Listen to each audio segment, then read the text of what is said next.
আল্লাহ তাআলা বলে, বান্দা শোনো, মৃত্যুর যন্ত্রণা সত্য সত্যই আসবে, যেটার থেকে তুমি নিজেকে পলায়ন করছিলে।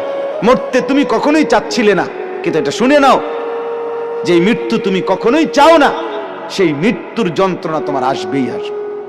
সাকরাতুল মউত, হাত্তাকে এমনকি আল্লাহর নবী সাল্লাল্লাহু আলাইহি সাল্লাম পর্যন্ত ইন্তেকালের পূর্বে নবীজি হাদিসে স্পষ্ট আছে, আম্মা জান আয়েশা বলছেন, নবীজি সাল্লাল্লাহু আলাইহি সাল্লাম একটা বাটির মধ্যে পানি দিছে, আর নিজের পবিত্র ডান হাত মোবারক দিয়ে হাত দিয়া এই বাটির পানির মধ্যে চুবাইতেছিলেন, আর কপালের ঘাম মুছতেছিলেন নবীজি, আর বলতেছিলেন, লা ইলাহা ইল্লাল্লাহ ইন্না লিল মাউতি সাকারাত।